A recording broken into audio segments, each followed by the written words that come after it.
بسم اللہ الرحمن الرحیم۔ شروع اللہ کے نام سے جو بڑا مہربان نہایت رحم والا ہے۔ نحمد و نصلی علی رسول الکریم۔ جی اویس بھائی، آپ کا سوال ہے کہ ایک کامیاب اور پرامن انسان بننے کے لیے اسلام کون سے رہنما اصول بیان کرتا ہے؟ سب سے پہلی بات تو یہ ہے کہ دنیا کا ہر انسان کامیاب بھی بننا چاہتا ہے اور پرامن بھی رہنا چاہتا ہے، اور یہ دونوں بنیادی ضرورتیں ہیں انسان کی۔ اللہ رب العزت نے ہم سب کی ہدایت کے لیے قرآن پاک نازل فرمایا، اور قرآن پاک نے ہمیں ایک کامیاب انسان بننے کے اور پرامن انسان رہنے کے اصول وضع فرمائے۔ آپ قرآن پاک کا مطالعہ کیجئے، سورۃ المؤمنون ہے، وہ بات شروع ہی اللہ تعالیٰ کامیابی کے اصولوں سے کرتے ہیں۔ وہاں اللہ تعالیٰ نے چند اصول بیان فرمائے کامیابی کے لیے۔ فرماتے ہیں قد افلح المؤمنون، فرماتے ہیں کامیاب ہو گئے ایمان والے۔ پہلی صفت کامیابی کی ایمان ہے۔ دنیا میں بے شمار ایسی قومیں ہیں جنہوں نے اپنے انبیاء کی باتوں پر ایمان نہ لایا تو اللہ تعالیٰ نے ان کو تباہ و برباد کر دیا۔ آپ قوموں کے حالات پڑھیں، قوم نوح تباہ ہوئی، قوم ثمود تباہ ہوئی، قوم عاد تباہ ہوئی، فرعون کی قوم تباہ ہوئی، قوم لوط تباہ ہوئی، تو بنیادی طور پر وہ ایمان نہ لائے تھے۔ تو کامیابی کی پہلی صفت اللہ تعالیٰ ایمان بیان کرتے ہیں۔ دوسری صفت فرماتے ہیں الذین هم فی صلاتہم خاشعون۔ جب انسان اللہ پر ایمان لے آتا ہے تو پھر ایمان کا اظہار اللہ کے سامنے عبادت کی صورت میں کرتا ہے۔ فرمایا دوسرا کام یہ ہے کہ اسے اپنے مالک کو پہچاننے کے بعد اس کے سامنے خشوع کے ساتھ اس کی عبادت کرنی چاہیے۔ کامیابی کی تیسری صورت اور تیسری صفت اللہ تعالیٰ بیان فرماتے ہیں والذین هم عن اللغو معرضون۔ کامیاب بندہ وہ ہے جو لغو اور بیہودہ کاموں اور باتوں سے اپنے آپ کو بچا کے رکھتا ہے۔ آج انسان دنیا میں غور کرے، بے شمار ہمارے نوجوان بھائی اور ہماری ایسے نوجوان نسلیں تباہ ہو چکی ہیں فضولیات کے پیچھے لگ کر، ایسے کام میں لگے جس میں نہ کوئی دین کا فائدہ نہ کوئی دنیا کا فائدہ۔ کامیاب انسان وہ ہے جو اپنے وقت کو قیمتی بنائے اور اپنے وقت کے ایک ایک لمحے کو اپنی دنیا اور آخرت کی کامیابی کے لیے استعمال کرے۔ ایسی وہ کھیلیں جن کے ساتھ نہ جسمانی ورزش ہے، نہ جس کے ساتھ کوئی دنیا کا فائدہ نہ کوئی دین کا فائدہ، ان سے اپنے آپ کو بچائے۔ ہاں، ایسی کھیلوں میں حصہ لے اور بڑھ چڑھ کر حصہ لے جو انسان کی جسمانی طور پر یا اس کے جناب کسی اور فائدے کے لیے ہوں۔ فضول کاموں سے اپنے آپ کو بچائے، تب کامیاب بنے گا۔ اس کے بعد اللہ تعالیٰ فرماتے ہیں والذین هم للزکاۃ فاعلون۔ کامیاب بندہ وہ ہے جو زکوٰۃ ادا کرنے والا ہے۔ کیا مطلب؟ جو دوسروں کا خیال رکھنے والا ہے، جو دوسروں کے دکھ درد کو محسوس کرے گا، وہ انشاءاللہ خود کامیابیوں کی سیڑھیوں پہ ضرور چلتا جائے گا۔ بڑی عجیب ایک مثال ذہن میں آئی کہ ایک غیر مسلم مدینہ منورہ گیا کہ مدینہ والوں کے حالات معلوم کرے مسلمان کیسے لوگ ہیں۔ تو اس نے ایک مسلمان دکاندار سے کوئی چیز خریدنا چاہی، اس نے مشورہ دیا میرے بھائی اگر آپ ناراض نہ ہوں تو یہ ساتھ والی دکان سے خرید لیجئے۔ وہ حیران ہو کر کہنے لگا بھئی آپ سے میں خریدنے آیا ہوں، آپ سے کیوں نہ خریدوں؟ اس نے کہا اس لیے کہ میری آج بکری ہو گئی، گزارا ہو گیا، میں چاہتا ہوں میرے دوسرے مسلمان بھائی کا بھی کوئی فائدہ ہو جائے۔ تو وہ واپس پلٹ کر گیا، اپنی قوم کو اس نے بتایا کہ وہ قوم کبھی ناکام نہیں ہو سکتی جو قوم اپنی ذات پر دوسروں کو ترجیح دینے والی ہو۔ تو وہ کامیابی کی صفت، جو کامیاب بننا چاہے وہ دوسروں کا خیال کرے۔ اس کے بعد اللہ تعالیٰ فرماتے ہیں والذین هم لفروجہم حافظون۔ کامیاب انسان وہ اپنے کردار کو بھی پاکیزہ بنائے۔ جس کا کردار صاف نہیں ہے، جو دوسروں کی عزتوں کا محافظ نہیں ہے، وہ کبھی اپنی عزت معاشرے میں نہیں دیکھ پائے گا، اللہ اس کو ذلیل کریں گے۔ تو کامیابی کے لیے پاک دامنی اور عزت اور عفت یہ بھی ضروری ہے۔ اس لیے اللہ تعالیٰ آگے مزید فرماتے ہیں والذین هم لاماناتہم وعہدہم راعون۔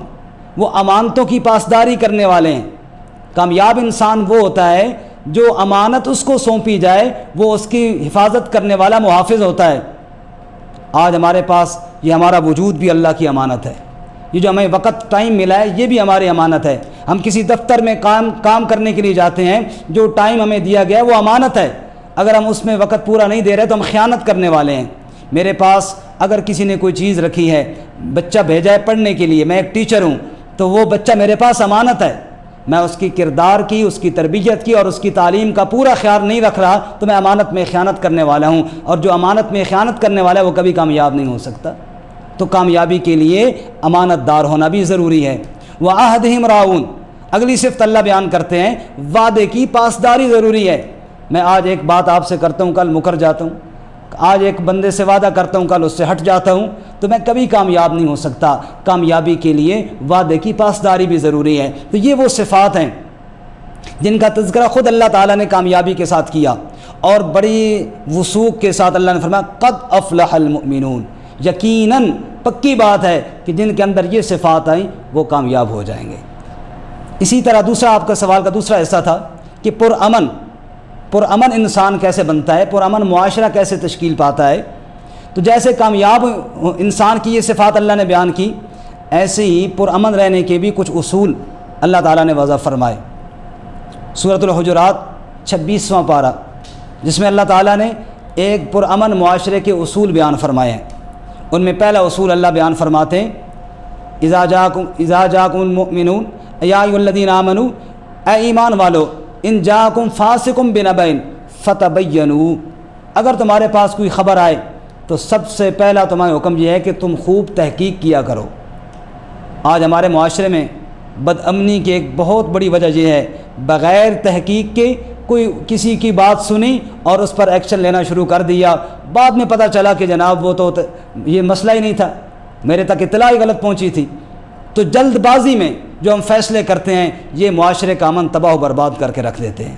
تو قرآن کی تعلیم یہ ہے فتبینوا، پہلے خوب تحقیق کرو، جب تک تحقیق مکمل نہ ہو جائے تب تک کسی کے خلاف کوئی آپ کو سزا دینے یا ایکشن لینے کا کوئی اختیار نہیں ہے۔ ہمارے پیارے آقا امام الانبیاء رحمت کائنات حضرت محمد الرسول اللہ صلی اللہ علیہ وسلم کے پاس ایک بندہ حاضر ہوا اور آ کے اپنے جرم کا اعتراف کر رہا ہے کہ مجھ سے زنا ہو گیا، مجھ سے غلطی ہوئی۔ آپ صلی اللہ علیہ وسلم اعراض فرماتے ہیں، چہرہ پھیر لیتے ہیں، وہ دوسری طرف سے آ کے پھر یہ اقرار کرتا ہے، آپ پھر رخ پھیر لیتے ہیں، وہ تیسری طرف سے آ کے پھر اقرار کرتا ہے۔ جب وہ بار بار اقرار کرتا ہے پھر بھی آپ صلی اللہ علیہ وسلم نے اس پہ پردے ڈالنے کی کوشش فرمائی اور فرمایا یہ پاگل تو نہیں ہے؟ کہا یا رسول اللہ میں پاگل نہیں ہوں، میں ہوش و حواس میں بول رہا ہوں۔ پھر آپ نے فرمایا نشے میں تو نہیں ہے؟ کہا جی نشے میں بھی نہیں ہوں، میں بالکل ٹھیک ٹھاک ہوں اور میں اپنے جرم کا اقرار کر رہا ہوں کہ مجھ سے یہ غلطی ہوئی ہے۔ تب آپ صلی اللہ علیہ وسلم نے فرمایا اب اس پر حد لاگو ہوگی۔ تو کتنی تحقیق آپ نے فرمائی۔ تو پہلا معاشرے کے امن کے لیے پہلا اصول فتبینوا، ہر معاملے کی خوب تحقیق کرو۔ دوسرا اصول فرماتے ہیں اصلحوا ذات بینکم، صلح کرو۔ جب معاشرے کا ہر بندہ یہ کوشش کرے گا کہ میں نے صلح کرانی ہے، میں نے لڑانا نہیں ہے، اگر کوئی لڑتا ہوا دیکھوں گا تو اس کو صلح کی طرف میں نے لے کر آنا ہے، جب ہر بندہ صلح کی کوشش کرے گا تو معاشرے کے اندر خود بخود امن آئے گا۔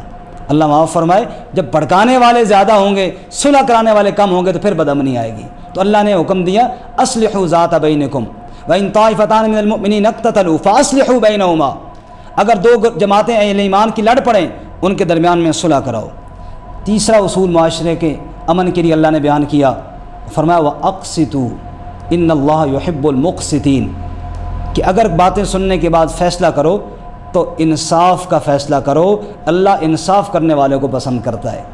بعض دفعہ انسان اپنے رشتہ داری کی وجہ سے انصاف سے منحرف ہو جاتا ہے، بعض دفعہ انسان کسی انسان کے فقر و فاقہ کو دیکھ کر انصاف کے خلاف فیصلہ کر دیتا ہے، بعض دفعہ انسان کسی وڈیرے کو دیکھ کر انصاف کے خلاف فیصلہ کر دیتا ہے۔ اللہ فرماتے ہیں ان یکن غنیا او فقیرا فاللہ اولی بہما، اگر کوئی غنی ہے یا فقیر ہے تم نے اللہ کا حکم دے کر انصاف کی بات کرنی ہے۔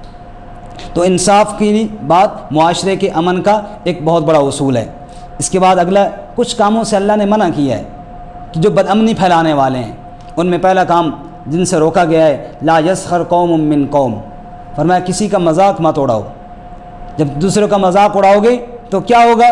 مذاق اڑانے سے اگلے کی توہین ہوگی، عزت نفس مجروح ہوگی۔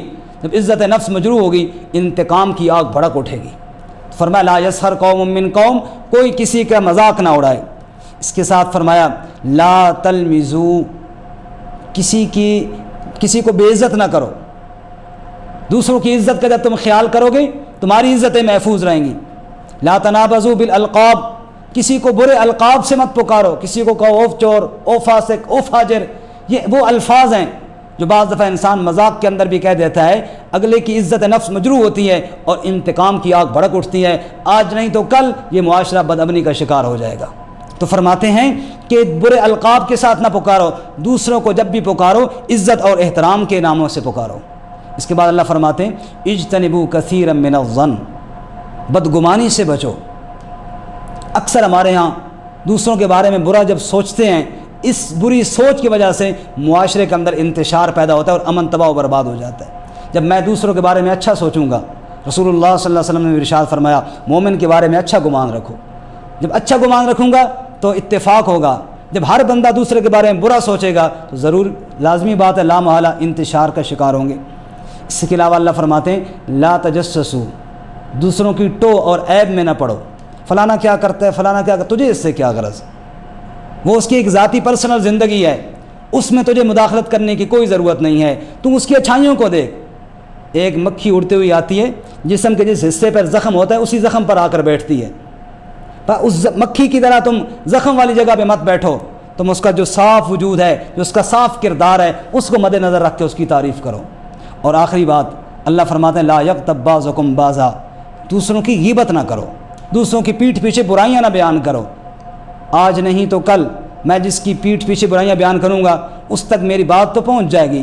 جب میری بات پہنچ جائے گی تو پھر کیا ہوگا؟ انتقام کی آگ بھڑک اٹھے گی۔ جب انتقام کی آگ بھڑکے گی تو معاشرے کا امن تو برباد ہو جائے گا۔